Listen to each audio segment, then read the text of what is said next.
YouTube batch. So welcome guys, next schedule classes में आपका स्वागत है।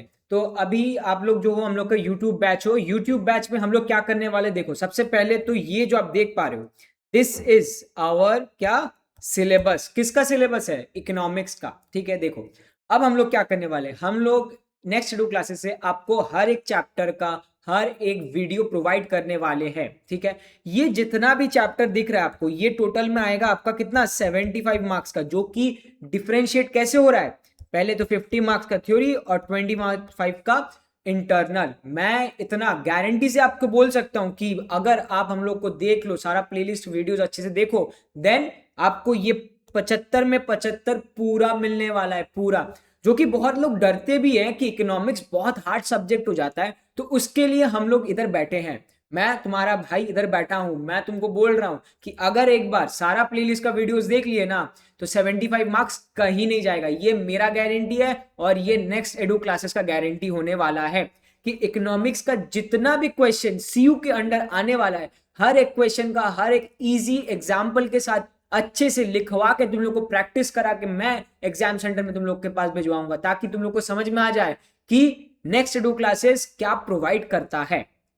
ठीक है, तो सबसे पहले स्टार्ट करते हैं। देखो इसमें क्या होने वाला है कि हम लोग क्या क्या करने वाले, आपको सारा यूट्यूब बैच में सब वीडियोस मिल जाएगा। तो आपका सबसे पहले काम होगा क्या, कि आप सबसे पहले फटाफट प्लेलिस्ट में जितना भी वीडियोस है वो कंप्लीट कर लो। क्वेश्चन के बारे में अभी चिंता मत करो, पहले फटाफट यूट्यूब वीडियोस पे जाली खत्म कर दो। जितना भी मैं नोट्स लिखने वाला हूं, ये आपको हम लोग के टेलीग्राम चैनल पे भी मिल जाएगा। और अब क्वेश्चन आता है, भैया क्वेश्चंस क्या होने वाला है, कैसा कैसा टाइप का क्वेश्चन है। हर एक चैप्टर के बाद मैं एक और वीडियो डालूंगा सिर्फ क्वेश्चंस के लिए। और जब हम लोग रिवीजन क्लासेस स्टार्ट करने वाले हैं आपका एग्जाम्स के पहले, तब आपको सारा इंपॉर्टेंट क्वेश्चंस मैं हैंड रिटन नोट्स में, मैं फिर से बता रहा हूं, मैं हैंड रिटन नोट्स में कैसे लिखना है, किस हिसाब से लिखना है और कौन कौन सा एग्जाम्पल देना है, वो सब मैं अच्छे से आपको लिखवा दूंगा। और वो नोट्स भी आपको टेलीग्राम चैनल पे मिल जाएगा। ठीक है, तो आपको ज्यादा चिंता नहीं करना पड़ेगा। All you need to do is just हम लोग का वीडियोस को फॉलो कीजिए, देखिए, समझिए, और डाउट हो तो टेलीग्राम चैनल पे बेझिझक बेझिझक पूछिए। ठीक है, तो सबसे पहले स्टार्ट करते हैं। तो सबसे पहले तो हम लोग पढ़ने वाला आपका इंट्रोडक्शन वाला chapter, that is your unit 1 introduction.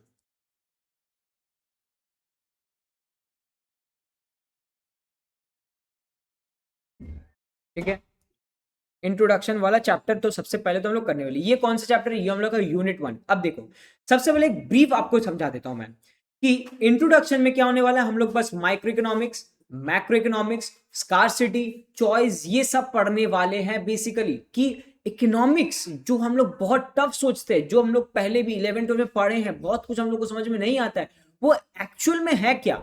But मैं आपको गारंटी से दे रहा हूं, अगर आप ये फर्स्ट इंट्रोडक्शन का वीडियो ही देख लो ना, आपको मेजर इकोनॉमिक्स का जो जो छोटा छोटा पार्ट आता है जिसकी वजह से डाउट अराइज होता है, वो कंप्लीटली वैनिश हो जाने वाला है। ठीक है, चलिए तो सबसे पहले तो देखते हैं ये इकोनॉमिक्स वाला सब्जेक्ट है क्या।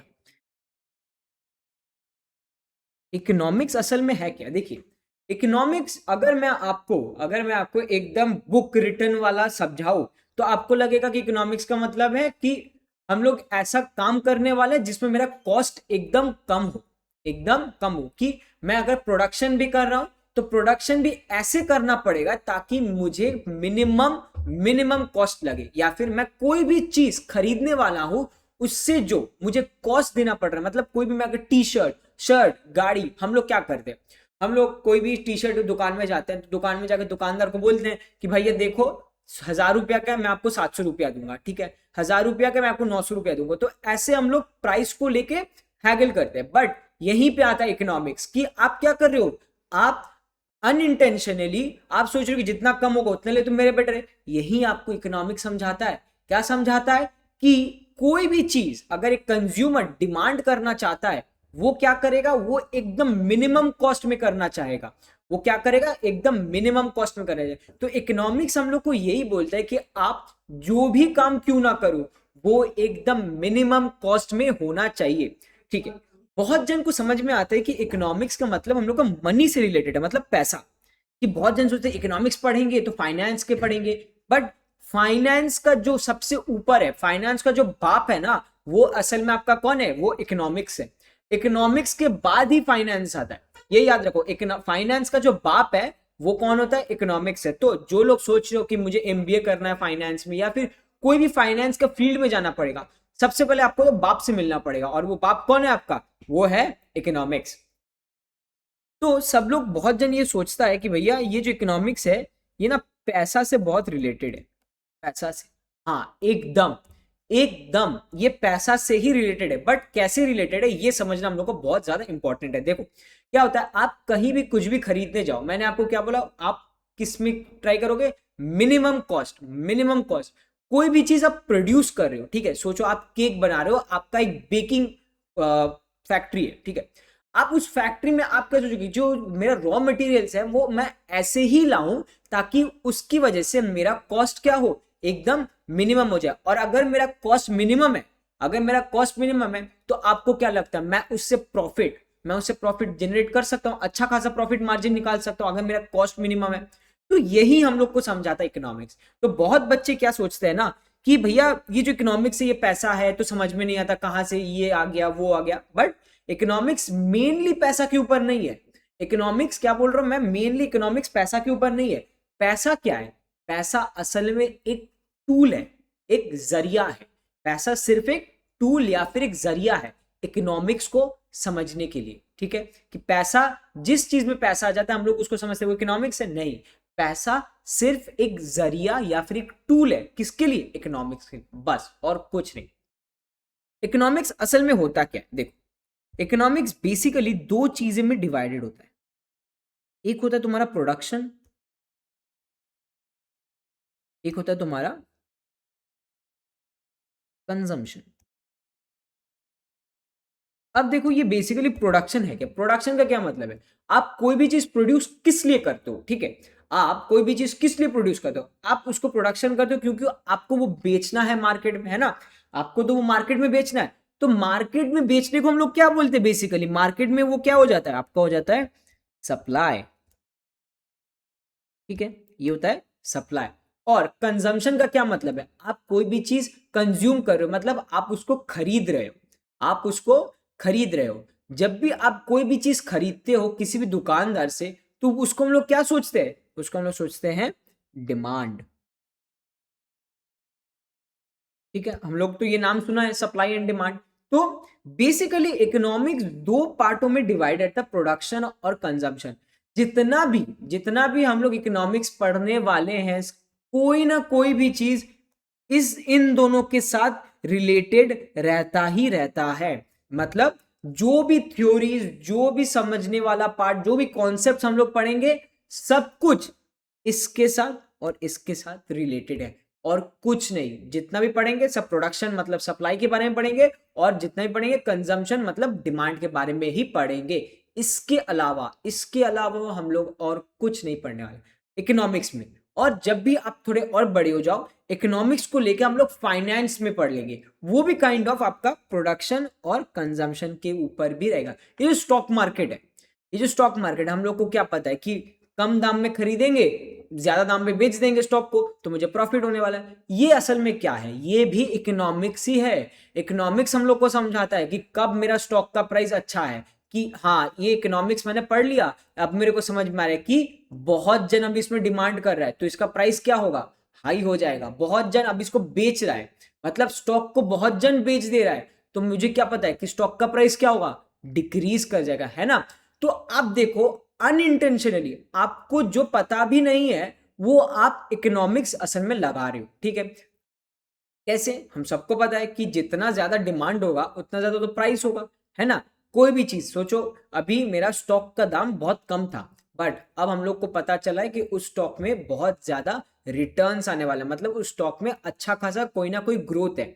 जब भी ऐसा कोई काम होता है तब क्या होता है, सब लोग, जितना भी लोग है, सब लोग सोचते हैं मुझे वो स्टॉक खरीदना है। जब सब लोग उसी स्टॉक को खरीदने जाते हैं तो स्टॉक का दाम बढ़ जाता है, ठीक है। जब स्टॉक का दाम बढ़ जाता है तो इसकी वजह से आप क्या सोचते हो कि हाँ मुझे फटाफट ले लेना चाहिए। सिमिलरली जब आप देखते हो कि कोई भी खराब सिचुएशन आता है, जैसे कोविड आया था, कोविड में सारा स्टॉक का दाम गिर गया था, ठीक है। तब क्या हुआ था, जितना भी लोग था सब लोग ने अपना अपना स्टॉक्स बेच डाला था, जिसकी वजह से स्टॉक्स का प्राइस बहुत कम हो गया था। तो आप लोगों ने अनइंटेंशनली किसका यूज किया, डिमांड एंड सप्लाई का रूल्स के बारे में आप लोगों ने अनइंटेंशनली, बिना जाने, बिना इसका लॉ के बारे में जाने हुए भी आपने इसको अपना थीसिस या फिर डिस्क्रिप्शन में लगा लिया। तो देखा इकोनॉमिक्स कितना इजी है, बस सोचना पड़ता है और कुछ नहीं। इकोनॉमिक्स हार्ड लगता है बिकॉज आपको ठीक से कोई समझाने वाला नहीं होता, बट मैं आपका भाई इधर बैठा है, वो आपको एकदम अच्छे से सारा कॉन्सेप्ट समझाएगा। ठीक है, तो ये तो हो गया मेरा प्रोडक्शन। ठीक है, तो प्रोडक्शन क्या होता है, प्रोडक्शन में इसलिए हम लोग पढ़ते हैं कि कितना पैसा आप खर्चा करने वाले हो। ये जो प्रोडक्ट कंजम्पशन होता है, इसमें हम लोग क्या करते हैं, इसमें होता है कितना पैसा आप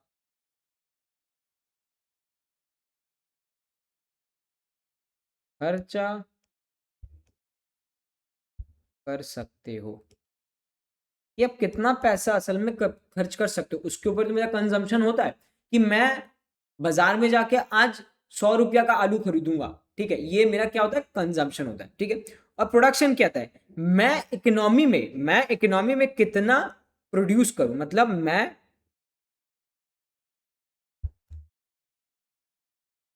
इकोनॉमी में ना प्रोड्यूस करूं, मतलब मैं, अगर मैं खेत में काम करता हूं ना, तो मैं खेत में कितना ज्यादा आलू प्रोड्यूस करके मार्केट में बेच सकता हूं, ये होता है मेरा प्रोडक्शन। ये क्या होता है, मेरा प्रोडक्शन। अब देखो, अब आप पूछ सकते हो कि भैया बेसिकली हम लोग ये इकोनॉमिक्स पढ़ते हैं क्यों है। ठीक है, जैसे कि हम लोग क्या पढ़ते हैं कि मैथ्स पढ़ते हैं, क्योंकि हम लोग को मतलब कोई भी जाके मैथ्स क्यों पढ़ते हैं, क्यों, उसमें एडिशन होता है, माइनस होता है, सब्ट्रैक्शन होता है, बिजनेस में काम होता है। ठीक है, बिजनेस में हम लोग को पता है प्रॉफिट, अगर मैं 10 रुपए में खरीदता हूँ और 100 रुपए में बेचता हूँ, तो 100 - 10 90 रुपए, ये 90 रुपए क्या हो गया, मेरा प्रॉफिट हो गया। तो मैथ्स हम लोग इसलिए करते हैं कि हम लोग को नंबर्स के बारे में पता चलता है। बट आप पूछो मेरे से कि भैया ये इकोनॉमिक्स हम लोग पढ़ते ही क्यों है, ऐसा क्या है इस चीज में कि हम लोग ये इकोनॉमिक्स पढ़ते हैं। तो देखो, सबसे मेन इंपॉर्टेंट चीज, आप, मैं, हम लोग सब क्या है, इंसान है। इंसान का इंसान जो है ना, वो बहुत ज्यादा चाह रखता है, क्या रखता है, वॉन्ट्स, मतलब उसको बहुत ज्यादा चाहत है हर चीज का। मुझे गाड़ी चाहिए, बंगला चाहिए, घर चाहिए, हेलीकॉप्टर चाहिए, ये चाहिए, वो चाहिए, ये सब कुछ चाहिए मुझे। मेरा चाह बहुत ज्यादा है। ठीक है, बहुत ज्यादा चाह है। बट आपको क्या लगता है, मैं जितना चाह रहा हूं उतना मुझे मिलेगा क्या, ये देश मुझे उतना दे पाएगा? अगर मुझे चाहिए एक बढ़िया सा गाड़ी चाहिए, ठीक है, एक बढ़िया सा गाड़ी चाहिए, फिर भी मेरे को नहीं मिल सकता।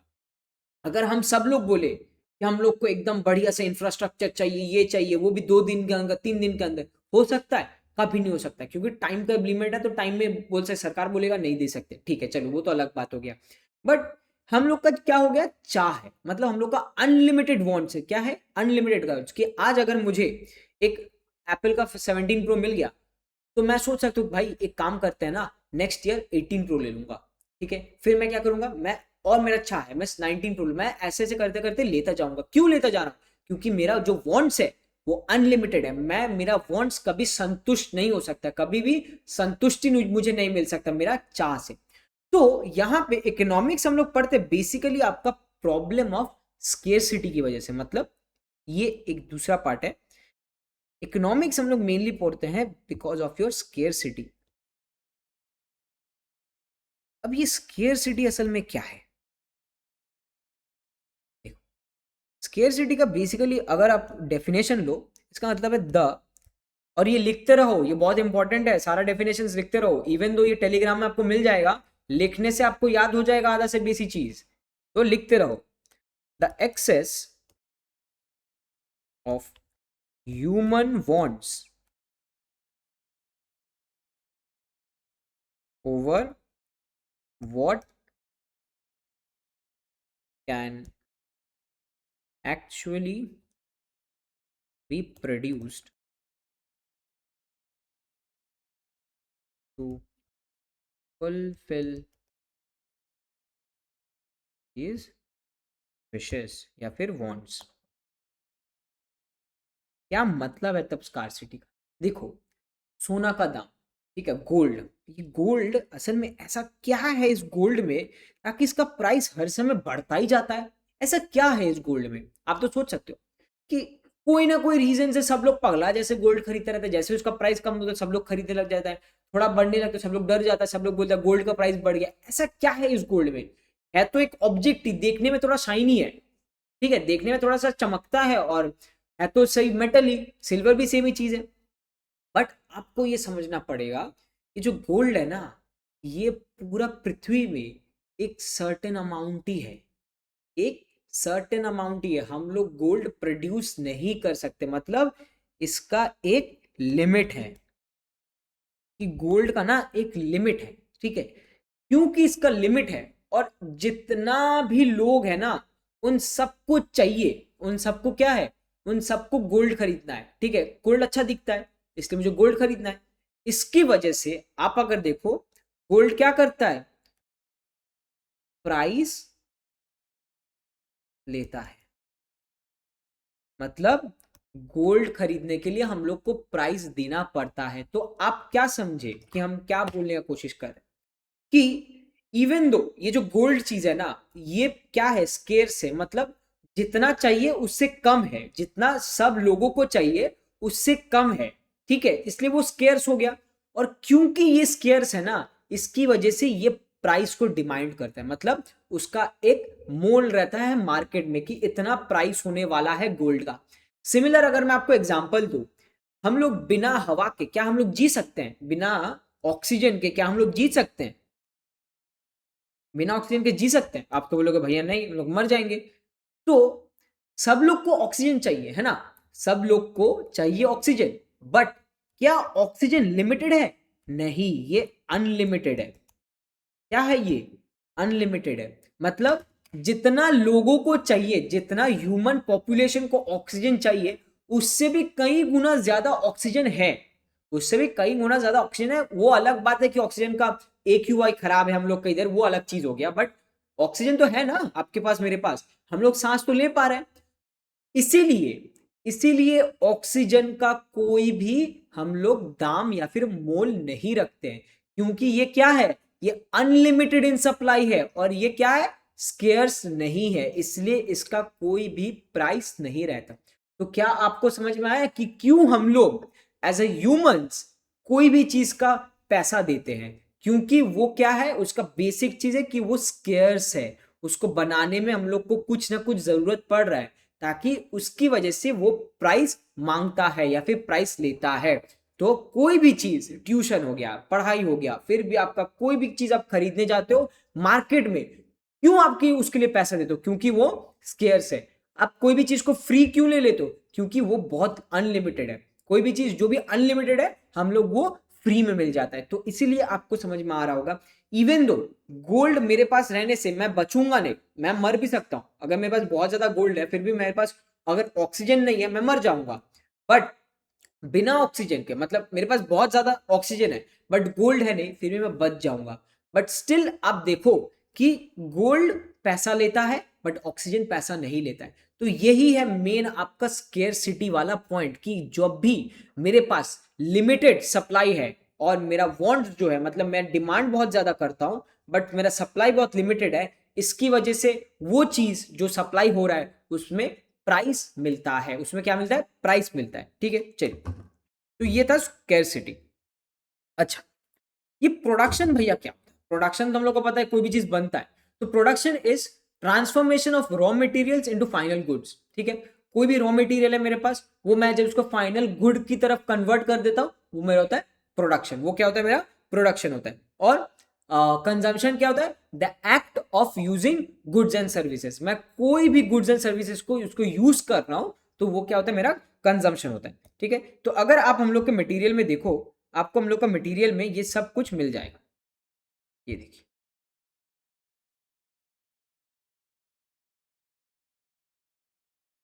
तो सबसे पहले तो हम लोगों ने माइक्रो इकोनॉमिक्स, मैक्रो इकोनॉमिक्स। अच्छा, ये रहा स्केर्सिटी वाला पॉइंट कि क्या है ये स्केर्सिटी, ठीक है।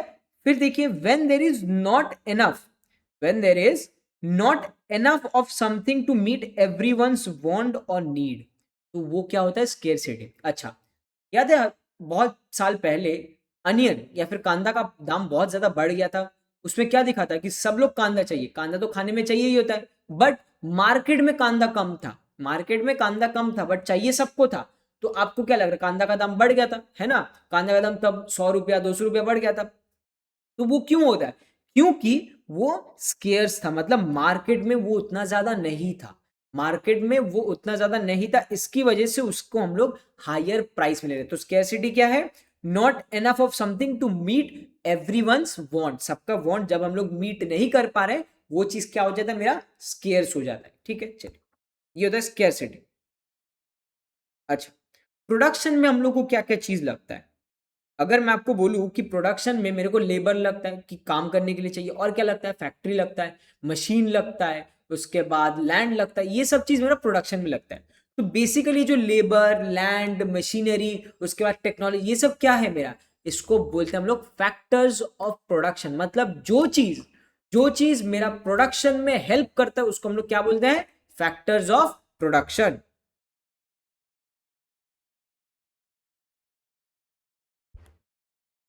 फैक्टर्स ऑफ प्रोडक्शन किसको बोलते हैं, हम लोग बोलते हैं नंबर 1 लेबर को, लेबर जो मुझे काम करता है, दिहाड़ी करता है जो, ठीक है।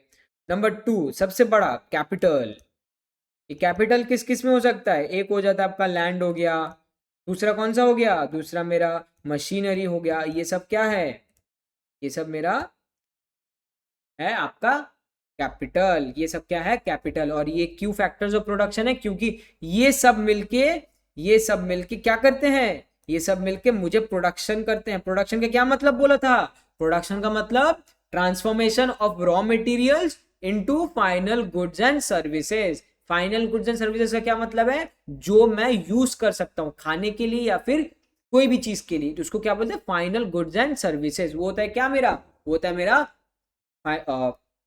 कंजम्पशन। और फैक्टर्स ऑफ प्रोडक्शन क्या बोला मैंने, जो चीज ट्रांसफॉर्म करता है किसको, रॉ मटेरियल्स को, किसमें, फाइनल गुड्स एंड सर्विसेज में, उसको हम लोग क्या बोलते हैं, factors of production.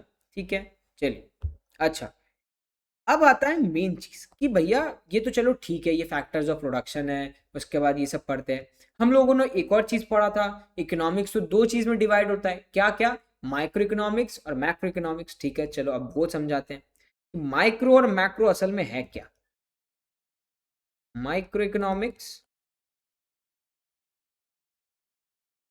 And micro economics, देखो, इकोनॉमिक्स जो बाप है ना, जो फाइनेंस का बाप है इकोनॉमिक्स, उसका दो बेटा है, दो बेटा, दोनों में से ये है मेरा बड़ा बेटा, क्या याद रखना, बड़ा बेटा, और ये क्या है मेरा छोटा बेटा।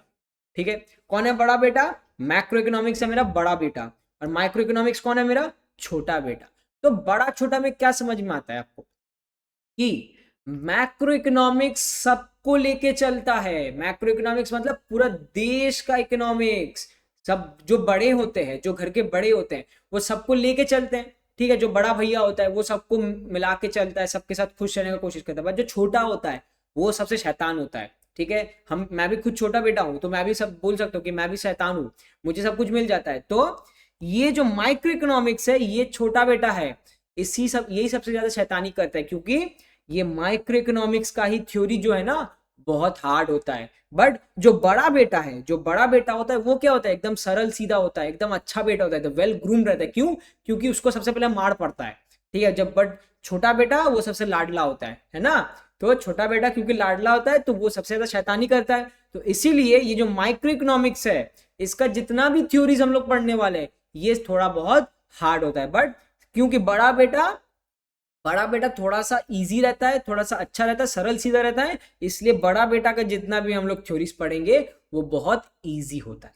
ठीक है, अच्छा देखो, ये माइक्रो इकोनॉमिक्स भैया आपने तो सब कहानी तो बोल दिया, अब माइक्रो इकोनॉमिक्स असल में है क्या।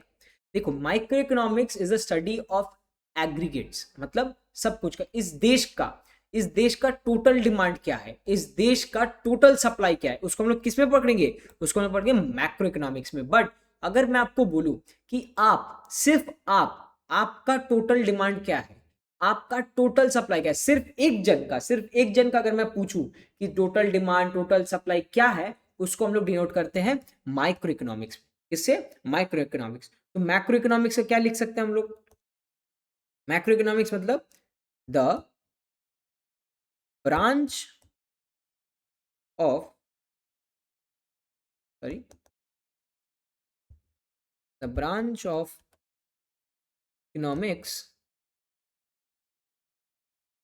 that studies economics economic aggregate. अच्छा, एग्रीगेट का मतलब टोटल,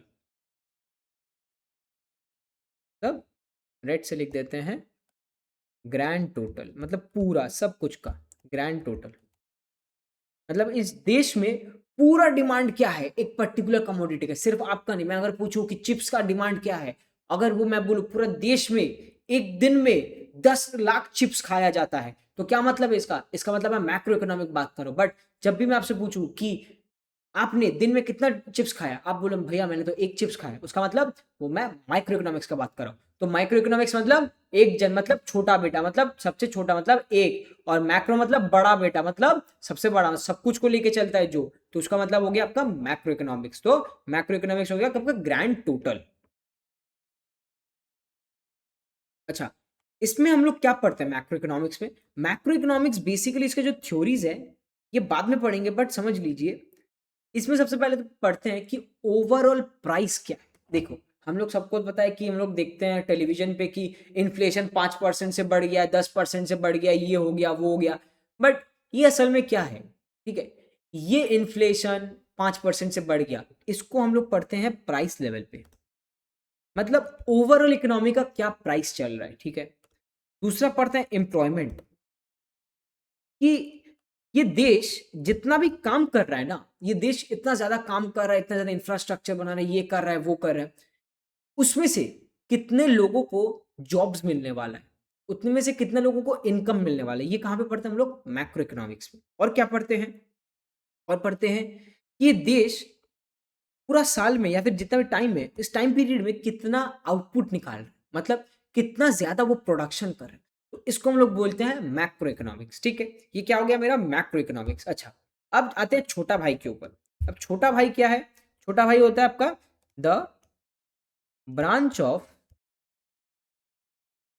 इकोनॉमिक्स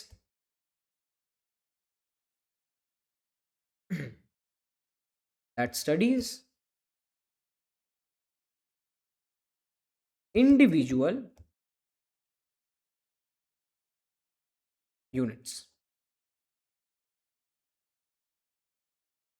ठीक है, अच्छा, इसमें हम लोग क्या पढ़ते हैं? इसमें पढ़ते हैं डिमांड के बारे में, कि एक जन कितना डिमांड करे, एक जन या फिर एक घर कितना डिमांड। अच्छा, मैं आपको बोलूँ कि भैया एक घर में अगर 4 जन है और उस घर में से तो हर दिन लोग दो दो दूध का पैकेट लेते हैं चाय पीने के लिए, तो क्या वो माइक्रो में पड़ेगा कि माइक्रो में पड़ेगा? ठीक है, आपको तो हो ही सकता है कि भैया आपने तो बोला कि एक जन के बारे में पढ़ रहे हैं, बट एक जो घर है, ये घर में तो 4 जन रहता है, अब वो 4 जन मिलके क्या करता है, 2 पैकेट का दूध दिन में डिमांड करते हैं, तो ये क्या मेरा माइक्रो पड़ेगा कि मैक्रो पड़ेगा? ये आपका माइक्रो पड़ेगा। क्यों? क्योंकि मैं आपसे क्या बोल रहा हूं कि एक घर दिन में 4 पैकेट या फिर 2 पैकेट दूध डिमांड करता है, तो ये आपका पड़ेगा माइक्रो इकोनॉमिक्स में। बट अगर मैं आपको बोलूं कि पूरा देश में हर दिन 10 लाख पैकेट, जितना भी घर है सब घर में, पूरा देश में जितना भी घर है सबको अगर मैं ऐड कर दूं सबका डिमांड, तो उससे क्या मिल रहा है मेरे को? तो मुझसे मिल रहा है मेरा मैक्रो इकोनॉमिक, मतलब पूरा देश में इतना ज्यादा दूध का पैकेट ये लोग डिमांड करें, मतलब इतना ज्यादा ये लोग चाय पी रहे हैं। ठीक है, चलो। अच्छा, फिर हम लोग पढ़ते हैं सप्लाई के बारे में भी पढ़ते हैं थोड़ा बहुत। फिर पढ़ते हैं हम लोग थ्योरी ऑफ कंज्यूमर बिहेवियर। ठीक है, फिर होता है थ्योरी ऑफ प्रोडक्शन, मतलब क्यों प्रोडक्शन होगा। ठीक है, ये सब। अच्छा, अब आता है इसका मेन पार्ट, कि हम लोग ये माइक्रो माइक्रो क्यों करते हैं। देखो, कोई भी चीज हम लोग कोई भी चीज समझने के लिए क्या करते हैं ना, सबसे पहले उसको इकोनॉमिक्स में सिर्फ एक जन के जरिए समझाते हैं, कि अगर ये इंसान ये करता है, तो हम लोग ये मान के चलते हैं पूरा देश भी सेम चीज करेगा। आपको तो सुन के अजीब लग सकता है, भैया ये कैसे हो सकता है, मैं तो ये कर सकता हूँ, मैं चाय पी सकता हूँ, कोई और कॉफी पी सकता है ना? तो आप तो ये बोलोगे तो भैया तो गलत बात है, बट इकोनॉमिक्स इन्हीं अजम्पशंस पे ही चलता है कि अगर एक बंदा या फिर बंदी के बारे में मैं ये थ्योरी को समझा पाऊं, तब उसका मतलब मैं पूरे देश के लिए भी सेम थ्योरी को अप्लाई कर सकता हूं। फिर से बता रहा हूं कि अगर मैं सिर्फ एक बंदा या फिर एक बंदी के बारे में कोई भी थ्योरी को समझा सकता हूं, तो उसका मतलब मैं पूरे देश में जितने भी लोग हैं उन सबके लिए भी समझा सकता हूं। ठीक है, तो अच्छा, ये जो चीज आया कि मैं अगर मैं एक जन के बारे में समझाऊं तो उसके बारे में सबका बारे में कैसे समझाऊं, तो इकोनॉमिक्स में सबसे एकदम पहले हम लोग एक चीज अज्यूम करके चलते हैं, मतलब एक चीज हम लोग मान के चलते हैं कि जो कंज्यूमर है, मैं आप हम लोग के जितना भी दोस्त लोग हैं घर के आजू बाजू, ये सब लोग क्या है, रैशनल है। क्या बोला मैंने कि रैशनल है, मतलब कंज्यूमर्स आर रैशनल। अब भैया ये रैशनल का मतलब क्या है, रैशनल का मतलब है जो आदमी अपना खर्चा और बेनिफिट्स दोनों को दिमाग में लेके काम करता है। अच्छा, क्या मतलब, देखो, अगर मैं आपको बोलूं कि आपको सुबह 7 बजे उठना है, ठीक है, 7 बजे आपको उठना है। अब देखो, 7 बजे अगर आप उठोगे, ठीक है, तो आपका खर्चा क्या, अगर आपको मैं बोला कि भाई तेरे को 7 बजे उठ के पढ़ने बैठना है, ठीक है, तो आपका खर्चा क्या है, सुबह 7 बजे उठना, मतलब उसमें आपका 1-2 घंटा का नींद खराब हो जाना, जो कि आप 10 बजे उठते थे, अब आप मैं आपको बोलूँ 7 बजे उठो, तो आपका खर्चा क्या हो रहा है, 3 घंटे का नींद, 3 घंटे का नींद चला जा रहा है, मेरा खर्चा हो रहा है। बट उसके लिए मुझे क्या मिल रहा है, जो मैं 3 घंटे का नींद छोड़ रहा हूँ, उसके से मुझे बेनिफिट क्या मिल रहा है, मैं सुबह उठ के पढ़ाई करने बैठ रहा हूँ, जो कि मेरे से होता नहीं है, बट स्टिल, ठीक है। तो ये खर्चा और बेनिफिट, अगर मैं सोचूं कि भाई मेरे को सुबह अगर मैं उठूं 7 बजे, फिर भी मैं पढ़ाई नहीं कर सकता, फिर भी मैं पढ़ाई नहीं कर सकता, तो इसका क्या मतलब है, 3 घंटा का खर्चा, मतलब 3 घंटे का नींद का खर्चा इज ज्यादा इज ज्यादा देन मैं पढ़ाई, कि मुझे पढ़ाई तो होगा ही नहीं, तो मुझे पता ही है, तो मेरा खर्चा ज्यादा हो रहा है। क्या खर्चा हो रहा है, मैं 3 घंटे का नींद खर्चा हो रहा है। तो ये दोनों चीज सोच के ना मैं डिसीजन ले लिया, कौन सा डिसीजन, मैं फिर से सो गया। ठीक है, तो ये हो गया आपका रैशनल बिहेवियर, मतलब जो भी इंसान अपना बेनिफिट्स और कॉस्ट इन दोनों को दिमाग में लेके डिसीजन लेता है, उसको हम लोग बोलते हैं रैशनल बिहेवियर, या फिर द कंज्यूमर इज रैशनल। तो ये जो कंज्यूमर इज रैशनल, मतलब ये सबके लिए एप्लीकेबल है। आप भी सोचते हो, मैं भी सोचता हूँ, मेरा दोस्त भी सोचता है, मेरे फैमिली मेंबर भी, सब लोग ये सोचते हैं। और ये सोच अगर मैं आपके लिए समझा दूं, अगर मैं बोलूं कि भाई देख, मैं भी ये सोचूंगा कि मैं सुबह उठकर नहीं पढ़ सकता, तो मैं भी क्या करूंगा, सो जाऊंगा, आप भी क्या करोगे, सो जाओगे। तो इसी वजह से हम लोगों का इकोनॉमिस्ट लोग क्या किया कि अगर मैं सिर्फ और सिर्फ एक जन के बारे में समझा दूं, उसका मतलब मैं सबके लिए सेम चीज बोल सकता हूं, मैं सबके लिए वो सेम चीज बोल सकता हूं। तो अगर मैं सुबह उठ के पढ़ नहीं सकता, तो क्या मैं 7 बजे उठूंगा, नहीं।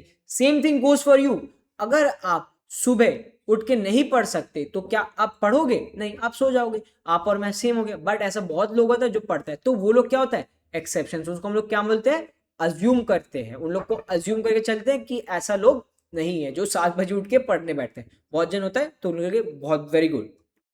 ठीक है, ठीक है, चलो, ये तो मेरा माइक्रो हो गया, मैक्रो हो गया, ठीक है। अब देखो, मेनली हम लोग माइक्रो इकोनॉमिक्स में पढ़ते क्या है, ये जो माइक्रो, अच्छा, मैंने आपको क्या बोला कि हम लोग का क्या है, वॉन्ट्स जो है वो बहुत ज्यादा अनलिमिटेड है, ठीक है, बहुत ज्यादा अनलिमिटेड है ना मेरा वॉन्ट्स। तो अगर मेरा वॉन्ट्स बहुत ज्यादा अनलिमिटेड है, ठीक है, अच्छा, वॉन्ट्स अनलिमिटेड है, तो मैं कुछ भी खरीद सकता हूँ, मुझे हेलीकॉप्टर चाहिए, मुझे घर चाहिए, गाड़ी चाहिए, बंगला चाहिए, सब चाहिए। बट क्या मेरे पास, पहला बात, समय, क्या मेरे पास समय अनलिमिटेड है, मतलब क्या बोलने की कोशिश कर रहा हूँ कि अगर आप सोचो कि मैं शाम को जाऊंगा पार्टी करने, ठीक है, मैं शाम को जाऊंगा पार्टी करने, उस पार्टी करने में मुझे चला जाएगा 2-3 घंटा। बट उसी समय अगर मैं आपको बोलूं कि आपको आपका दोस्त के साथ डेट पे जाना है, या फिर आपको अभी अपनी गर्लफ्रेंड के साथ डेट पे जाना है, तो आपके सामने दो सिचुएशन आ गया, दो सिचुएशन, या तो आप पार्टी करने जा सकते हो या तो आप अपनी गर्लफ्रेंड के साथ डेट पे जा सकते हो। अब आप बोलो कि आप कौन सा चीज करोगे, आप कौन सा चीज करोगे। आपके पास क्या है, आपके पास चलो पैसा है सब है, बट आपके पास क्या नहीं है, समय।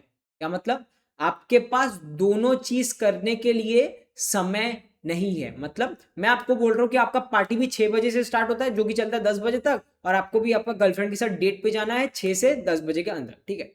तो आपके पास क्योंकि समय अनलिमिटेड नहीं है, क्योंकि इसी टाइम फ्रेम में आपको करना पड़ेगा, मतलब 6 से 10 के बीच में ही आपको दोनों में से एक चीज करना पड़ेगा। आप क्या करोगे, आप बेसिकली चूज करोगे। क्या चूज करोगे, कौन सा जाना बेटर रहेगा, मेरी गर्लफ्रेंड के साथ डेट पे जाना रहेगा कि मेरे दोस्त लोग के साथ पार्टी करने जाना पड़ेगा। तो आपने बेसिकली क्या किया, आपने चूज किया। क्यों चूज किया, क्योंकि आपके पास जो टाइम है वो लिमिटेड है, अनलिमिटेड नहीं है। टाइम जो है लिमिटेड है। हम लोग इंसान है, हम लोग कभी ना कभी तो मरना ही पड़ेगा। तो क्योंकि मरना पड़ेगा तो मतलब हम लोग को इस दुनिया में टाइम क्या है, लिमिटेड है। तो हम लोग इसलिए चॉइस करते। क्यों चॉइस करते, क्योंकि मेरा जो टाइम है वो लिमिटेड है। सेकेंड थिंग, क्या मेरे पास जो पैसा पैसा जो है, क्या वो अनलिमिटेड पैसा है मेरे पास, मतलब मैं भी अंबानी जैसा, क्या मैं अंबानी जैसा हूं, नहीं। मैं तो एक नॉर्मल से इंसान हूं जो पढ़ा रहा हूं, ठीक है। तो क्योंकि मेरे पास अनलिमिटेड पैसा नहीं है, तो मैं भी चॉइस करता हूँ। क्या चॉइस करता हूँ कि क्या मैं कॉलेज बस में जाऊं कि गाड़ी से जाऊं, ठीक है। ये मेरा चॉइस होता है। क्या चॉइस होता है कि क्या मैं बस में जाऊं या फिर गाड़ी में जाऊं। किसके बेसिस पे मैं ये चूज कर रहा हूं, कि मेरे पास पैसा कितना है। अगर मेरे पास बहुत ज्यादा पैसा होता तो मैं बोलता हटाओ यार, मेरे को कॉलेज ही नहीं जाना, मैं पढ़ाई करके क्या करूंगा, मेरे पास बहुत ज्यादा पैसा है, ठीक है। बट क्योंकि मेरे पास कम पैसा है, मुझे पढ़ाई करना है, और क्योंकि कम पैसा है तो मैं सोचता हूँ कि मैं कैब लूं कि बस लूं, ठीक है। यहाँ पे भी क्या हो रहा है आपका, यहाँ पे भी आप चॉइस कर रहे हो कि आप चूज कर रहे हो, depending on what, depending on your money, कि आपके पास कितना पैसा है। तो हम लोग दो चीज क्या पढ़े, कि एक टाइम और एक दूसरा मनी, ये दोनों मेरे पास अनलिमिटेड नहीं है, ये दोनों मेरे पास अनलिमिटेड नहीं है। इन दोनों के लिए और इन दोनों की वजह से मुझे क्या करना पड़ रहा है, मुझे चूज करना पड़ रहा है। किसके ऊपर, मेरा वॉन्ट्स के ऊपर। किसके ऊपर, मेरा वॉन्ट्स, मतलब मुझे तो बहुत कुछ चाहिए, बट क्योंकि मेरे पास टाइम भी कम है और पैसा भी कम है, मैं सब कुछ नहीं ले सकता, मैं कुछ कुछ को कंज्यूम कर सकता हूं, मैं कुछ कुछ को यूज कर सकता हूं। और ये जो पढ़ाई है कि कौन सा मैं चूज करूंगा, क्या चूज करूंगा, कब चूज करूंगा, ये पढ़ते हैं हम लोग किसमें, माइक्रो इकोनॉमिक्स में। इसको पढ़ते हैं माइक्रो इकोनॉमिक्स। तो माइक्रो इकोनॉमिक्स बेसिकली क्या बोलता है, आपका चॉइस बिहेवियर, कि आप किसको चूज करोगे, मुझे चूज करोगे, किसी और को चूज करोगे। किसके टर्म्स में, पढ़ाई के टर्म्स में, किसी और के टर्म्स में नहीं। कि आप अपना गर्लफ्रेंड के साथ डेट पे जाओगे कि आप अपने दोस्तों के साथ पार्टी में जाओगे, किसके टर्म्स में, टाइम के टाइम में, कि कौन सा मेरे को ज्यादा क्या देता है, मस्ती करता है। मतलब कौन मुझे ज्यादा लेवल ऑफ सेटिस्फैक्शन देता है, कि मैं मेरे गर्लफ्रेंड के साथ बैठ के बात करके उसके साथ ज्यादा हंसूंगा, कि मैं मेरे दोस्त लोगों के साथ पार्टी करके वहां पे ज्यादा हंसूंगा। कौन सा मुझे सबसे ज्यादा सेटिस्फैक्शन देता है, कौन मुझे सबसे ज्यादा सेटिस्फैक्शन देता है, उसके ऊपर मैं क्या करता हूँ, चॉइस करता हूँ। क्या मैं कैब लूँ, कैब में मैं आराम से एसी में ऐसे बैठ के जा सकता हूँ, क्या मैं बस में ऐसे जाऊँ लोगों की भीड़ के अंदर। तो मैं क्या सोचूंगा कि कौन मुझे सबसे ज्यादा सेटिस्फैक्शन देता है, कि बस में 10 रुपया का टिकट के अंदर मैं ऐसे ऐसे जाऊं कि एसी कैब में ऐसे आराम से जाऊं। इन दोनों में से कौन मुझे सबसे ज्यादा सेटिस्फैक्शन या फिर मुझे संतुष्टि देगा, मैं वो चीज चूज करूंगा। और इसका पढ़ाई कौन कराता है, इसका पढ़ाई बेसिकली आपको कराता है माइक्रो इकोनॉमिक्स। कौन कराता है, माइक्रो इकोनॉमिक्स। तो माइक्रो इकोनॉमिक्स, और हम लोग पढ़ते हैं choice, micro economics and choice. तो क्या आप सबको समझ में आया कि चॉइस असल में होता है क्या है, क्यों होता है, क्यों होता है, क्योंकि मेरे पास अनलिमिटेड टाइम नहीं है, और दूसरा क्योंकि मेरे पास अनलिमिटेड पैसा नहीं है। तो इसके लिए माइक्रो इकोनॉमिक्स या फिर the basic fundamental questions of economics आ जाता है। कैसे, नंबर 1, व्हाट टू प्रोड्यूस, मतलब क्योंकि मेरे पास लिमिटेड है। क्या मेरा रॉ मटेरियल्स, लैंड, ये सब क्या है, स्केर्स है। क्या है, स्केर्स है कि चाहिए इतना, चाहिए मुझे बहुत ज्यादा। बट क्यों चाहिए मुझे बहुत ज्यादा? क्योंकि 1 एकड़ में मैंने बना दिया कॉलीफ्लावर का कल्टीवेशन, दूसरे में लगा दिया मैंने गन्ने का कल्टीवेशन, तीसरे में लगा दिया मैंने क्या बोलते हैं कोई भी कल्टीवेशन, अनियन हो गया, कुछ भी। मेरा वॉन्ट्स बहुत ज्यादा है, बट मेरे पास सोचो, मेरे पास इत्तू सा लैंड है जिसमें मैं खेती बाड़ी कर सकता हूँ। ठीक है, इतना सा लैंड है। अब मुझे पता है कि अगर मैं 1 किलो गेहूं उगाऊं तो मुझे इतना तो लैंड देना ही पड़ेगा। ठीक है, उसी हिसाब से अगर मैं 1 किलो गन्ना उगाऊं तो मुझे ये लाल वाला से इतना ज्यादा मुझे खेत देना पड़ेगा।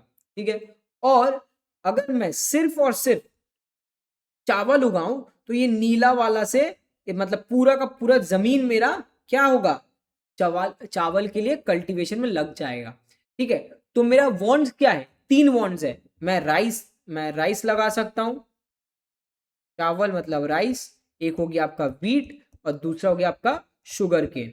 तो मैं इन तीनों को चाहिए, मुझे ये 3 चाहिए, बट मेरे पास जमीन कितना है, इतना सा, इतना सा जमीन है। तो अब मुझे सोचना पड़ेगा, main question, what to produce, मतलब इन तीनों में से क्या प्रोड्यूस करना पड़ेगा। क्यों? क्योंकि मेरा लैंड जो है वो क्या है, वो स्केर्स है, और मेरा वांट्स क्या है, अनलिमिटेड। मतलब मुझे चाहिए कितना, मेरा चाहत कितना है, 3 चाहत है। देखो 1 2 3 ऐसा बहुत ज्यादा चाहत है। तो क्योंकि मेरा वांट्स अनलिमिटेड है और मेरे पास जो लैंड है, मतलब जमीन जो कि आपका स्केर्स है, मतलब कम है, इसकी वजह से मैं क्या कर रहा हूं, मैं अभी चॉइस कर रहा हूं कि मुझे क्या प्रोड्यूस करना है, मतलब व्हाट टू प्रोड्यूस। ठीक है, चलिए अब नेक्स्ट आता है हाउ टू प्रोड्यूस, मतलब मुझे कैसे प्रोडक्शन करना चाहिए। क्या मैं पूरा जमीन में लेबर को यूज करके प्रोडक्शन करूं, कि मैं नया नया ट्रैक्टर लेके आऊं, फर्टिलाइजर लेके आऊं, कि प्लेन से चलाऊं, ये मुझे सोचना पड़ेगा। ये भी मैं क्यों सोचूंगा हाउ टू प्रोड्यूस, क्योंकि अगर मैं मेरे जमीन में, मैं जमींदार हूं और मैंने लेबर को दे दिया जमीन, तो एक लेबर का दिन का खर्चा आएगा लेट सपोज 100 रुपया। ठीक है, बट बट वहीं पे अगर मैं ट्रैक्टर यूज कराऊं, तब मेरा खर्चा है दिन का 500 रुपया। ठीक है, तब मेरा दिन का कितना है, 500 रुपया। तो मैं ना सोचूंगा कि क्या करके मुझे करना चाहिए, कि लेबर से काम कराऊं कि मैं ट्रैक्टर से काम कराऊं। दोनों में से लेबर 100 रुपया ले रहा है, ट्रैक्टर कितना ले रहा है, 500 रुपया, तो ट्रैक्टर ज्यादा पैसा ले रहा है। बट यहाँ पे एक और चीज हम लोग को ध्यान देना पड़ेगा कि एक लेबर जो ये पूरा खेत को 7 दिन में जोत सकता है, ठीक है, 7 दिन में पूरा खेत को अपने हाथ से यूज कर सकता है, वहीं पे वो ट्रैक्टर वो सेम चीज 1 दिन में कर सकता है। कितना दिन में कर सकता है, 1 दिन में। तो आप अभी खुद सोचो ना कि पूरा ये जो मेरा पूरा खेत है, ये जो मेरा पूरा खेत है, अगर मैं लेबर से काम कर रहा हूं पूरा खेत के लिए, तो मुझे खर्चा कितना पड़ रहा है, 700 रुपया का। क्यों? क्योंकि वो पर डे 100 रुपया लेता है और वो कितना दिन में काम खत्म करता है, 7 दिन में। तो कितना खर्चा हो गया, 700 रुपये का खर्चा हो गया। बट वहीं पे ट्रैक्टर पूरा खेत को सिर्फ और सिर्फ 1 दिन में जोत सकता है, मतलब हल कर सकता है। तो उसमें उसका कितना खर्चा पड़ रहा है, 500 पड़ रहा है। तो क्या आपका कॉस्ट मतलब पैसा, यहां पे पैसा आ गया, देखा कि क्या आप अपने पैसे के ऊपर, पैसा को लेके सोच के अपना डिसीजन लिए। हाँ, तो ये क्या हो गया आपका बेसिकली इकोनॉमिक्स, कि हाउ टू प्रोड्यूस, मतलब मुझे कैसे प्रोडक्शन करना है, किसके बेसिस पे मैंने ये प्रोडक्शन डिसीजन लिया, पैसा के बेसिस पे, कि कितना खर्चा हो रहा है। तो ये क्या हो गया मेरा, फिर से क्या समझ गए, क्योंकि इकोनॉमिक्स क्या है मेरा, बेसिकली एक जरिया है। मतलब इकोनॉमिक्स एक, सॉरी, पैसा एक क्या है, आपका जरिया है, किसको समझाने के लिए, इकोनॉमिक्स को। कैसे? कि आपने पैसा के थ्रू सोचा कि मुझे कैसे प्रोडक्शन करना चाहिए। तो पैसा क्या होगा, आपका जरिया हो गया। और कैसे प्रोडक्शन करना चाहिए ये क्यों सोचे, क्योंकि ये आपका इकोनॉमिक्स का क्वेश्चन है कि कैसे प्रोडक्शन करना चाहिए, माइक्रो इकोनॉमिक्स का by the way. Third question, for whom to produce, मुझे किसके बेसिस पे प्रोडक्शन करना चाहिए, मतलब किसके बेसिस पे मैंने ये प्रोडक्शन डिसीजन लिया, पैसा के बेसिस पे, कि कितना खर्चा हो रहा है, 700 रुपया ले रहा है ट्रैक्टर, 500 रुपया, तो क्या आप अपने पैसे के ऊपर, पैसा को लेके सोच के अपना डिसीजन लिए। हाँ, तो ये क्या हो गया आपका बेसिकली इकोनॉमिक्स, कि मुझे किसके लिए प्रोडक्शन करना चाहिए, खुद के लिए, पड़ोसी के लिए, कि मुझे ये प्रोडक्शन बेचना चाहिए, किसके लिए मैं करना चाहूंगा। ये है आपका basically 3 fundamental questions of economics. For whom to produce, how to produce and what to produce. ये तीन आपका मेन फंडामेंटल क्वेश्चंस होता है इकोनॉमिक्स का। ठीक है, चलिए। अच्छा, नेक्स्ट हम लोग चलते हैं, ये जो चॉइस पढ़े ना, ठीक है, चॉइस के साथ आपको एक और चीज यहाँ ध्यान देना पड़ेगा। एक और चीज हम लोग ने बोलना भूल गया, मिस कर दिया, कि कोई भी अगर मैं डिसीजन लेता हूं, कोई भी मैं डिसीजन लेता हूं, रैदर देन उसका सिर्फ पैसा वाला पार्ट, रैदर देन सिर्फ और सिर्फ कि मैं कितना खर्चा कर रहा हूं उसके ऊपर, एक और कॉस्ट, एक और खर्चा भी हम लोग मानते हैं, उसको बोलते हैं अपॉर्चुनिटी कॉस्ट। सोचो कि अभी आपने ये सोचा है कि मैं मेरी गर्लफ्रेंड के साथ डेट पे जाऊंगा, ठीक है। तो जब आपने अपने गर्लफ्रेंड के साथ डेट पे गए ना, आप कौन सा चीज छोड़ के अपने डेट पे गया, कौन सा चीज आपने छोड़ के अपने डेट पे गए, आप अपना दोस्तों के साथ पार्टी छोड़ दी। तो ये जो आपने पार्टी छोड़ दिया ना अपने दोस्तों के साथ, ये होता है आपका अपॉर्चुनिटी कॉस्ट। मतलब चॉइस के साथ एक और कॉस्ट रहता है, rather than it being a monetary cost, it is known as opportunity cost. मतलब the cost of next best alternative, the cost of next best alternative. क्या मतलब है कि मैं अभी इधर पढ़ा रहा हूं, मैं आपको इधर पढ़ा रहा हूं, बट मेरे इस समय का दूसरा क्या मेरे हाथ से चला गया। मतलब मैंने चूज किया, क्या चूज किया, कि मैं इस टाइम पे मैं आप लोगों को पढ़ाऊंगा, बट मैं इसी टाइम पे मैं कहीं पे खाना भी खा सकता था, मैं खेलने भी जा सकता था, ठीक है। तो ये हो गया मेरा अपॉर्चुनिटी कॉस्ट। क्या हो गया मेरा अपॉर्चुनिटी कॉस्ट, मैं खाना नहीं खाने जा पा रहा हूं, मैं खेलने नहीं जा पा रहा हूं। ये जो खाना खाना और खेलना जाना, ये क्या हो गया मेरा अपॉर्चुनिटी कॉस्ट। क्यों, क्योंकि मैंने चूज किया किसके बीच में, पढ़ाना, खाना खाना और खेलने जाना। इन तीनों में जब मैंने चूज किया, तो बाकी जो बच गए, बाकी जो बच गया मेरा, वो होता है मेरा अपॉर्चुनिटी कॉस्ट। क्या होता है वो, मेरा अपॉर्चुनिटी कॉस्ट। तो अपॉर्चुनिटी कॉस्ट कैसे लिखेंगे हम लोग, इसका डेफिनेशन लिख लो फटाफट। अच्छा, अपॉर्चुनिटी कॉस्ट मतलब आपने जो चॉइस करते हो ना, चॉइस त्याग मांगता है।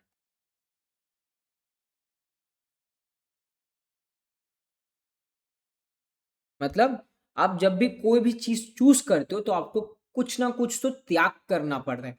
ये जो मैं त्याग कर दे रहा हूँ, क्या त्याग, मैं दोस्तों के साथ घूमने जाना, पार्टी करना, ये मैंने क्या कर दिया, त्याग कर दिया।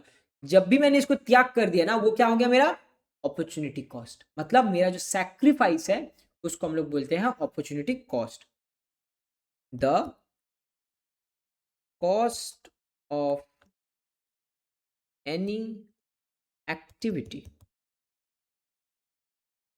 measured in terms of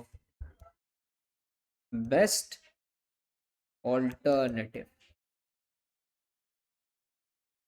foregone। मतलब जो काम मैं कर रहा हूं, उसके अलावा मैं कौन सा काम छोड़ के आया, वो हो जाता है मेरा अपॉर्चुनिटी कॉस्ट। क्या होता है वो, मेरा अपॉर्चुनिटी कॉस्ट। अच्छा, रैशनल बिहेवियर के बारे में आपने बता दिया कि हम लोग क्या मान के चलते हैं, मेरा कंज्यूमर क्या है, रैशनल है। रैशनल का क्या मतलब, वो अपना कॉस्ट और बेनिफिट दोनों को समझ के, दोनों को सोच के कोई भी डिसीजन लेता है, कोई भी क्या करता है, डिसीजंस लेता है। अच्छा, माइक्रो इकोनॉमिक्स में एक और चीज पढ़ते हैं, ये जो मेरा कंज्यूमर है, मतलब माइक्रो मैं बोल रहा हूं, मैक्रो नहीं, बस अभी हम लोग माइक्रो ही कर रहे हैं, मैक्रो नहीं कर रहे, माइक्रो। मैं, आप, हम सब लोग इंडिविजुअल, किसके बेसिस पे ये कॉस्ट, ये जो कॉस्ट मैंने आपको बताया, ये कॉस्ट हम लोग किसके बेसिस पे लेते हैं, कॉस्ट हम लोग लेते हैं आपका मार्जिनल, मार्जिनल कॉस्ट के ऊपर। मतलब मार्जिनल कॉस्ट एंड बेनिफिट। देखिए इसका क्या असल में मतलब है, कि मैंने आपको क्या बोला कि अगर मैं 2 घंटा सो गया, 3 घंटा सो गया, ठीक है, अगर मैं 3 घंटा और सो गया, तो मुझे 7 घंटा, मतलब 7 बजे नहीं उठना पड़ेगा। तो मैं कॉस्ट और मैं बेनिफिट देख रहा हूं। अब समझो, यहाँ पे हम लोग 3 घंटा नहीं देखते, यहाँ पे सब हम देखते हैं मार्जिन, मतलब एक और घंटा। क्या देखते हैं? एक और घंटा। मतलब देखो कि कोई भी चीज अगर आप करते हो, कोई भी चीज अगर आप करते हो तो उसका बेसिकली मतलब क्या है? कि मैंने आपको बोला कि भाई तेरे को ना सुबह 7 बजे उठना पड़ेगा, ठीक है? 7 बजे उठ के तेरे को पढ़ाई करना पड़ेगा, ठीक है? बट पढ़ाई जब आप करोगे आप सोचोगे भाई मैं तो 7 बजे उठ ही नहीं पाता, मैं पढ़ भी नहीं पाता 7 बजे, मैं 7 बजे पढ़ नहीं पाता। तो अभी आप क्या सोचोगे? भाई एक बढ़िया चीज सोचते हैं क्या, कि एक और घंटा, एक और घंटा, मैं मतलब एक और घंटा मतलब 8 बजे तक मैं सो जाता हूं, फिर जाके मैं पढ़ाई करूंगा, फिर जाके मैं पढ़ाई करूंगा। ये वाला चीज कैसे आ गया कि 7 बजे नहीं उठ के मैं 8 बजे उठ के पढ़ाई करूं? क्योंकि आपने ये सोचा कि अगर मैं एक और घंटा सो जाऊं तो उससे जो मुझे खर्चा आ रहा है, मतलब उससे जो मुझे बेनिफिट मिल रहा है, ये ज्यादा है। किसके लिए? किसके रिगार्डिंग? पढ़ाई के। मतलब कि अगर मैं एक और घंटा सो लिया तो उससे मुझे ज्यादा क्या मिलेगा? सेटिस्फैक्शन मिलेगा देन किससे? एक घंटा पढ़ने से। बट जब आपने फिर से सोचा कि भाई 8 बजे से 9 बजे भी सो लेता हूं, तब आपने सोचा कि नहीं, ये मुझे नहीं करना है, क्योंकि अगर मैं 8 से 9 एक घंटा पढ़ लिया ना तो वो मुझे ज्यादा सेटिस्फैक्शन देगा, वो मुझे ज्यादा सेटिस्फैक्शन देगा देन क्या? देन मैं 8 से 9 सो जाता हूं। मतलब अगर मैं 7 से 8 सो गया, अगर मैंने 7 से 8 में सो गया तो उससे जो मुझे बेनिफिट मिला वो ज्यादा है। क्या? किससे? कॉस्ट। कौन सा कॉस्ट? एक घंटा का पढ़ाई मैंने छोड़ दिया। मैंने क्या बोला? अपॉर्चुनिटी कॉस्ट क्या है आपका? कि नेक्स्ट बेस्ट ऑल्टरनेटिव, कि अगर आप पढ़ते, अगर आप सो जाओ तो आपको क्या छोड़ना पड़ रहा है? पढ़ाई छोड़ना पड़ रहा है। बट अब जब आप पढ़ाई कर रहे हो तो आपको क्या छोड़ना पड़ रहा है? तब आपको नींद छोड़ना पड़ता है। तो सिमिलरली, सिमिलरली कि जब सिमिलरली कि जब आप एक सेकंड, कि जब आप एक घंटा सोते हो, जब आप एक घंटा सोते हो तो उससे जो बेनिफिट मिल रहा है वो ज्यादा है देन द कॉस्ट। किसका कॉस्ट? पढ़ाई का कॉस्ट। एक घंटा पढ़ाई का कॉस्ट ज्यादा है। मतलब बेनिफिट, बेनिफिट बेनिफिट का क्या मतलब है? मेरे संतुष्टि। Benefit from sleeping 1 more hour is more than cost of sleeping. Cost of sleeping क्या है आपका? कॉस्ट ऑफ स्लीपिंग है आपका बेनिफिट ऑफ स्टडिंग। तो कॉस्ट ऑफ स्लीपिंग से ज्यादा है। कब? तब आपने देखा कि ठीक है, जब मैं एक और घंटा सो के मुझे ज्यादा सेटिस्फैक्शन मिलेगा देन माय कॉस्ट ऑफ एक घंटा का पढ़ाई, तो मैं क्या करूंगा? मैं सो जाऊंगा। बट वहीं पे जब मैं 8 बजे उठा, 8 बजे सोचा कि भाई अगर मैं एक और घंटा सो गया, अगर मैं एक और घंटा सो गया तो उससे जो मुझे बेनिफिट मिलेगा वो कम है, वो कम है देन एक घंटा का पढ़ाई। मतलब एक घंटा का पढ़ाई ज्यादा बेनिफिट देगा देन द कॉस्ट। कॉस्ट क्या है आपका? एक घंटा का नींद। तब आप क्या करोगे? आप तब सोओगे नहीं, तब आप पढ़ने बैठ जाओगे, तब आप पढ़ने बैठ जाओगे। तो आपने सोचा कि आप जो सोचते हो कि आपको जिंदगी में क्या करना है, कि मुझे पढ़ना है कि नहीं पढ़ना, कि मुझे खेलने जाना है कि मुझे सोना है, कि मुझे एक घंटा और फोन चलाना है इंस्टाग्राम के थ्रू, कि एक घंटा पढ़ लेना है, कि यूट्यूब स्क्रॉल करना है, ये सब चीज, ये सब चीज आप मार्जिनली सोचते हो। मार्जिनली मतलब 1 more यूनिट, 1 more, एडिशनल 1, सिर्फ एक। जैसे कि हम लोग बहुत बार सोचते हैं कि भाई एक काम करते हैं, 8:30 बजे नहीं पढ़ने बैठते हैं, डायरेक्ट 9 बजे पढ़ने बैठते हैं। डायरेक्ट कितने बजे पढ़ने बैठते हैं? 9 बजे। कभी सोचा हम लोग ऐसा हर समय क्यों सोचते हैं? बेसिक रीजन है कि आधी घंटा का अगर मैं इंस्टाग्राम चला लिया ना, सिर्फ आधी घंटा का, सिर्फ आधी घंटा का मैं बोल रहा हूँ, सिर्फ आधी घंटा का अगर मैं इंस्टा चला लिया, वो मुझे ज्यादा संतुष्टि देगा। किससे? आधी घंटा का पढ़ाई से। इसलिए हम लोग हर समय सोचते हैं कि भाई 8:30 बजाए, ठीक है चल 9 बजे से ही पढ़ने बैठते हैं। कि क्यों? हम लोगों ने मार्जिनली सोचा। किससे सोचा? मार्जिनली। मतलब एक कैसे?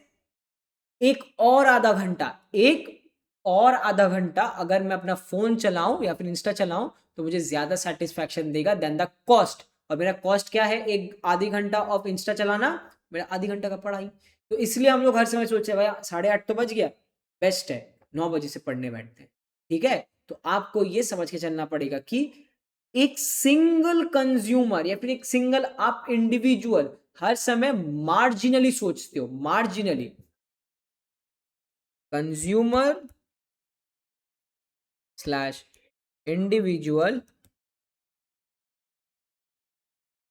मार्जिनली सोचता है।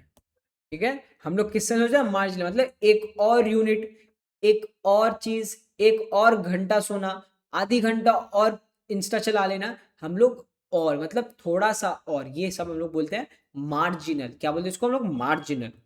ठीक है, अच्छा। और आज का लास्ट होने वाला है आपका, जो कि ये यूनिट खत्म कर देगा, that is my production possibility curve. Production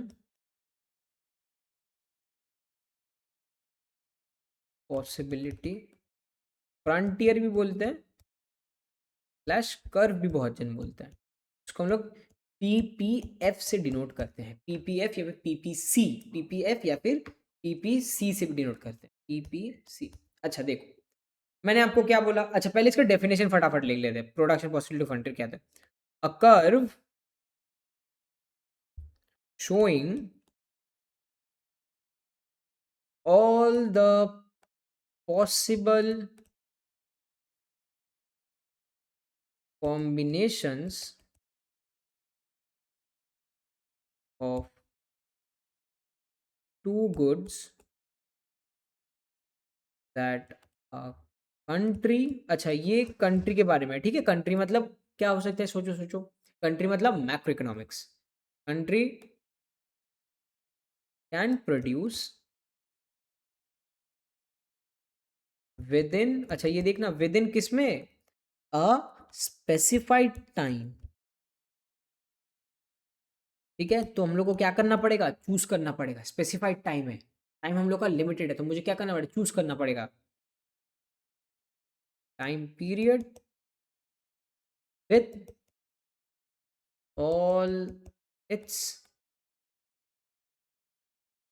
resources fully and efficiently employed। अच्छा उसके पहले एक छोटा सा चीज हम लोग देखेंगे, ये हम लोग ना एफिशिएंटली या फिर एफिशिएंट बहुत ज्यादा हम लोग पढ़ रहे वाले इकोनॉमिक्स में, कि हर एक बात में आपको सुना है कि आपने एफिशिएंटली काम किया है कि नहीं, आपने इसमें एफिशिएंट प्रोडक्शन नहीं किया। एफिशिएंट का बेसिकली मतलब होता है मिनिमम कॉस्ट। मतलब आपका जो कॉस्ट होने वाला है कोई भी काम का, जब आप उसको एकदम मिनिमम कॉस्ट में काम कर सकते हो, दैट इज कॉल्ड एफिशिएंट। या फिर आपके पास जो कॉस्ट है, जो आपका कॉस्ट लग ही रहा है वो मिनिमम भी नहीं हो सकता, बट आप उससे मैक्सिमम आउटपुट निकाल रहे हो, मतलब जो आपका खर्चा है उससे आप मैक्सिमम आउटपुट निकालते हो, that is what you called a efficient production या फिर एफिशिएंट कंजम्पशन। कि आपके पास 100 रुपया है, बट तो 100 रुपया से आपने मैक्सिमम मैक्सिमम संतुष्टि मिला है। कैसे, आपने कभी कचौड़ी खा लिया, कभी फुचका खा लिया, कभी ये खा लिया, कभी सैंडविच खा लिया, ये सब थोड़ा थोड़ा खा के ना आपका जो बेनिफिट है, आपको जो संतुष्टि मिला है वो एकदम मैक्सिमम है। बट वहीं पे कोई और क्या किया, 100 रुपया का पेस्ट्री खा लिया, 100 रुपये का एक ही पेस्ट्री मिला उसको खा लिया, तो वो एफिशिएंट नहीं है। वो एफिशिएंट नहीं है, क्यों नहीं है, क्योंकि उसको सब मैक्सिमम यूटिलिटी फिर मैक्सिमम सेटिस्फैक्शन नहीं मिला है। अच्छा, अब ये क्या पढ़ा है हम लोग, ये basically curve showing all possible combination of two goods. मतलब देखो, ये बेसिकली ग्राफ होता है, ये ग्राफ होता है, ये ऐसे ग्राफ। ठीक है, अब ग्राफ में यहां होता है आपका चॉकलेट केक, और ये हो जाता है लेट्स सपोज फ्रूट केक। इसका ये मतलब नहीं है पूरा देश बस चॉकलेट केक और फ्रूट केक ही बना रहा है, मतलब एक एग्जांपल ले रहा हूँ आपसे। ठीक है, चलो अब देखो क्या होता है। कि मेरे पास अब दो कमोडिटी है। कौन कौन सा दो कमोडिटी है? दो चीज क्या है मेरे पास? Number one that is my chocolate cake, और number two that is my fruit cake. ये एग्जाम्पल है, ठीक है, फ्रूट केक। अब देखो ये जो बेकरी है, इस बेकरी में ना टोटल टोटल में 10 लोग काम कर सकते हैं, टोटल 10 लोग काम कर, ठीक है। अब मैं यहाँ एक पॉइंट डालता हूँ, यहाँ पे एक पॉइंट डालता हूँ, और इसके अंदर एक पॉइंट डालता हूँ, ठीक है। देखो ये मैं डिनोट करता हूँ ए, ये होता है बी, ये होता है सी। अब ये क्या मतलब है? ये कर्व क्या करता है? ये कर्व उन सब कॉम्बिनेशंस, मतलब सोचिए कि यहाँ पे, अच्छा ये तो कर्व है ना, तो कर्व में हम लोग कैसे करते हैं ग्राफ? ये होता है आपका 1, ये होता है आपका 2, ये होता है आपका 3, ये होता है 4, ये होता है आपका 5, ठीक है। और यहाँ से भी ऊपर की तरफ बढ़ता है, ये हो गया आपका 1, ये हो गया आपका 2, ये हो गया आपका 3, ये हो गया आपका 4, ये हो गया आपका 5, मतलब ऊपर की तरफ बढ़ेगा और लेफ्ट राइट की तरफ बढ़ेगा। तो बी क्या है मेरा? बी बेसिकली है ये 3 और लेट्स से 4, मतलब पॉइंट बी है मेरा। पॉइंट बी को हम लोग बोलेंगे 4 चॉकलेट केक और 3 फ्रूट केक। तो इसका क्या मतलब है? बी 3,4 है, मतलब जब मेरे पास 10 लोग हैं बेकरी में और मेरे पास 8 घंटा, देखो क्या लिखा है मैंने, स्पेसिफाइड टाइम पीरियड, मतलब 8 घंटा में 10 लोगों के साथ मैं 4 चॉकलेट केक और 3 फ्रूट केक बना सकता हूं। 3 फ्रूट केक और 4 चॉकलेट केक मैं बना सकता हूं। सिमिलरली अगर ये एक पॉइंट है, यहां पे देखो 3 हो गया और यहां पे पकड़ते 4 है, ठीक है, ये भी एक पॉइंट है। और ये हो गया मेरा डी। डी का मतलब आपका हो गया 3 chocolate cake, 4 fruit cake, 4 fruit cake. इसका क्या मतलब हो गया कि मैं 10 लोगों के साथ 8 घंटा के अंदर 3 चॉकलेट केक और 4 फ्रूट केक बना सकता हूं, ठीक है, ये हो गया। अब ये जो लाइन है, मतलब ये जो कर्व है, ये उन सब पॉइंट्स को ज्वाइन करता है जहां पे मेरा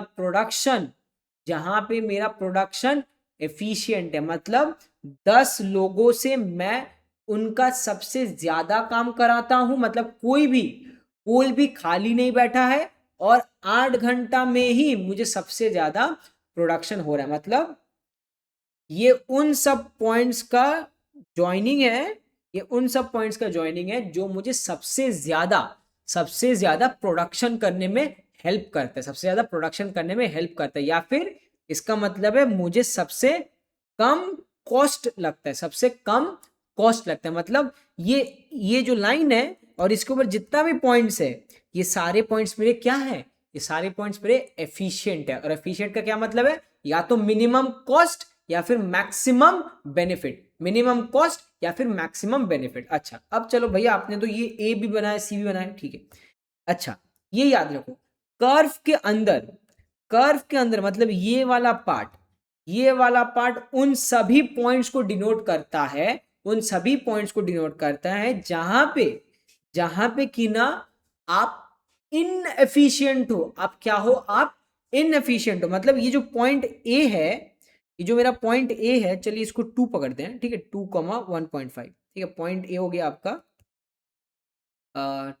1.5, 2, मतलब आपका 1.5 क्या है? फ्रूट केक, और 2 हो गया आपका चॉकलेट केक। ये इनएफिशिएंट है। क्यों इनएफिशिएंट है? इसका मतलब है कि आपके पास 10 लोग हैं, आपके पास कितना लोग हैं? 10 लोग हैं, और आपके पास 8 घंटा है, बट स्टिल आप 1.5 फ्रूट केक बना रहे हो और 2 चॉकलेट केक बना रहे हो। मतलब आप में ये 10 में से कोई ना कोई बैठा हुआ है, ठीक है, कोई ना कोई काम नहीं कर रहा है, कोई कुछ नहीं कर रहा है, ठीक है। ऐसा बहुत लोग हो सकता है। सब लोग अपना मैक्सिमम नहीं दे रहे, सब लोग अपना मैक्सिमम काम नहीं कर रहे, तो इसीलिए इस पॉइंट को हम लोग बोलेंगे इनएफिशिएंट पॉइंट। क्या बोलेंगे इसको? इनएफिशिएंट। तो ए क्या हो गया मेरा? A is my inefficient point, inefficient. और ये क्या है? जो सी है, इसका क्या मतलब है? देखो मैंने क्या बोला कि अगर ये पार्ट है और इस पार्ट में हर वो पॉइंट आता है जो कि मुझे मैक्सिमम देता है। क्या देता है? मैक्सिमम देता है। तो इसका मतलब ये उस पॉइंट है, मतलब ये है आपका लेट्स से 5,4।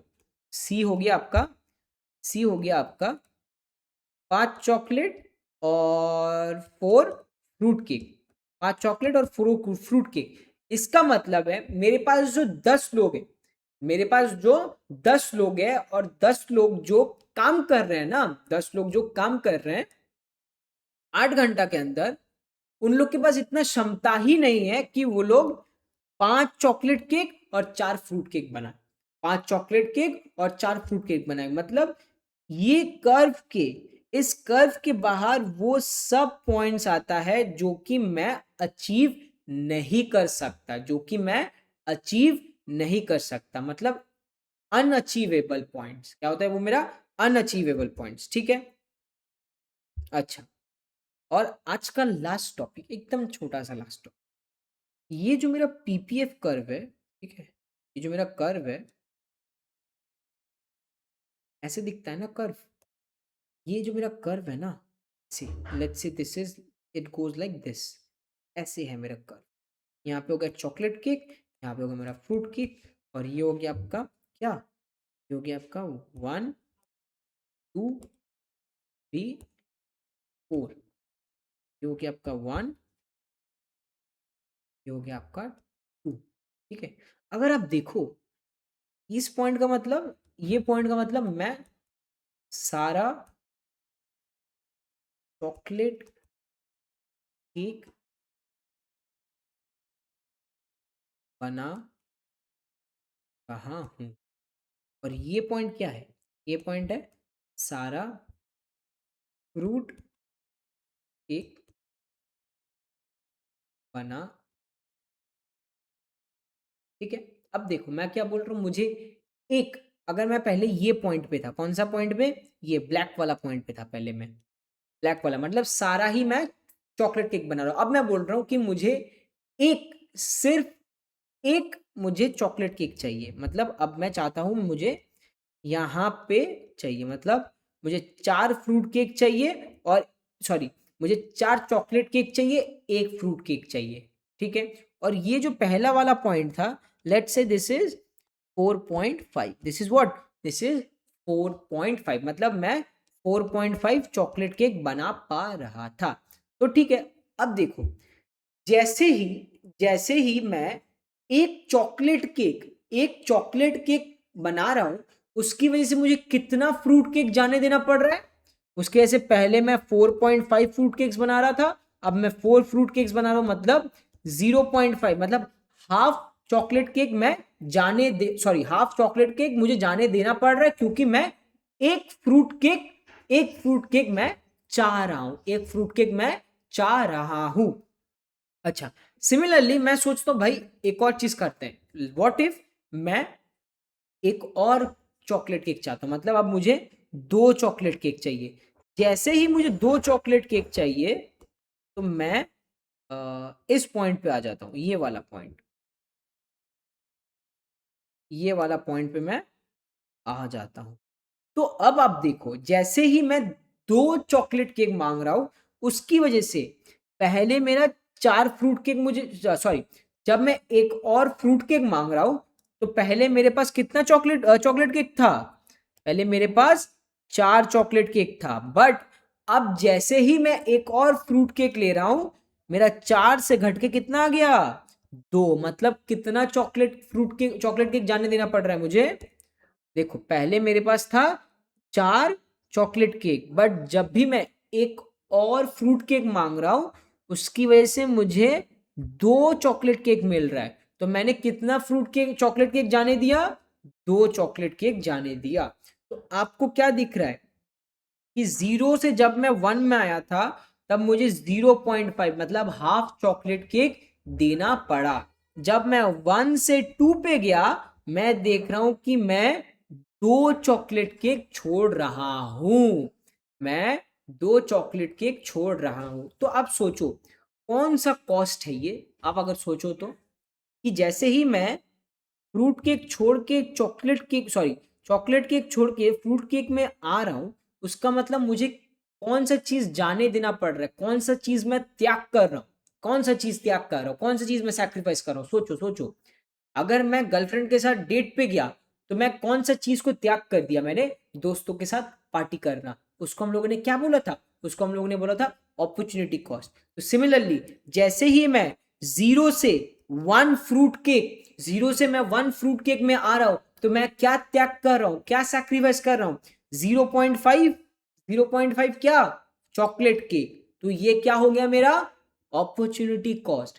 सिमिलरली जब मैं टू वन से टू फ्रूट केक में जा रहा हूं, उसकी वजह से मैं कितना चॉकलेट केक त्याग कर रहा हूं, 2 चॉकलेट केक मैं त्याग कर दे रहा हूं, मतलब सैक्रिफाइस कर रहा हूं। इसका मतलब मेरा 2 अपॉर्चुनिटी कॉस्ट है, 2 चॉकलेट केक मेरा अपॉर्चुनिटी कॉस्ट है। तो इस डायग्राम से हम लोग को क्या समझ में आया, जब भी मेरा डायग्राम कुछ ऐसा दिखेगा, कुछ ऐसा दिखेगा ना, कुछ ऐसा दिखेगा, इसको हम लोग बोलेंगे इंक्रीजिंग अपॉर्चुनिटी कॉस्ट। क्या बोलेंगे इसको, इंक्रीजिंग अपॉर्चुनिटी कॉस्ट। क्यों इंक्रीजिंग है भैया, कि देखो पहले पहले जब मैं 0 से 1 चॉकलेट फ्रूट केक में आ रहा था, उसकी वजह से मुझे half of the chocolate cake जाने देना पड़ रहा था। बट जैसे ही मैं 1 से 2 में जा रहा हूं, जैसे ही मैं 1 से 2 में जा रहा हूं, तो मुझे और 2, मतलब टोटल, मतलब 2 जाने देना, पहले 0.5 जाने देना पड़ रहा था, अब मुझे 2 जाने देना पड़ रहा है। तो 0.5 और 2, तो कौन सा ग्रेटर है, ये तो ग्रेटर है, इसीलिए इंक्रीजिंग अपॉर्चुनिटी कॉस्ट। जैसे ही आप ऐसे बढ़ते जाते हो ना, जैसे ही आप 0 से इसकी तरफ बढ़ रहे हो, तो आपका जो अपॉर्चुनिटी कॉस्ट है वो क्या होता है, इंक्रीज होता है। मतलब आप ज्यादा से ज्यादा त्याग करने लग जाते हो। पहले आपने कम त्याग किया था, हाफ चॉकलेट केक, फिर जब आपने एक और फ्रूट केक मांगा, आपने 2 चॉकलेट केक त्याग कर दिया। So this is the completion of your what, chapter number 1 या फिर यूनिट 1 इंट्रोडक्शन। ठीक है, ये आपका था complete introduction of math economics. जो आपका जो इकोनॉमिक्स है, इसका ये कंप्लीट इंट्रोडक्शन था। यूनिट 1 आपका हो गया है कंप्लीट। एवरीथिंग जो मैंने आपको पढ़ाया, एवरीथिंग आपको इसमें मिल जाएगा, everything you will get here, जो भी है आपको सब कुछ यहाँ पे मिल जाएगा कि डेफिनेशन क्या है। और ये सब हम लोग का किसमें, हम लोग का बुक में। देखो labour intensive technique, capital intensive technique, ये सब क्या है, कैसे प्रोडक्शन करना है, कि मुझे लेबर यूज करना है, कि मुझे ट्रैक्टर यूज करना है। जैसे ही मैं लेबर ज्यादा यूज करता हूँ, उसको हम लोग बोलते हैं क्या, उसको हम लोग बोलते हैं लेबर इंटेंसिव, लेबर इंटेंसिव। और जब मैं ट्रैक्टर यूज करता हूँ लेबर को छोड़ के, उसको हम लोग बोलते हैं कैपिटल इंटेंसिव। क्या बोलते हैं, कैपिटल इंटेंसिव। तो आपको दिख रहा है, देखिए central problems, what to produce, how to produce, for whom to produce. ठीक है, ये सब कुछ मेरा दिया हुआ है। तो ये सब कुछ हम लोग का बुकलेट में या फिर पीडीएफ में, बुक में आपको मिल जाएगा। जो मैंने आपको भी पढ़ाया है, ये everything is in our next to वाला बुक। ठीक है, चलिए thank you and I hope to see you all in our next video, जो कि हम लोग को होने वाला है थ्योरी ऑफ डिमांड में। चलिए।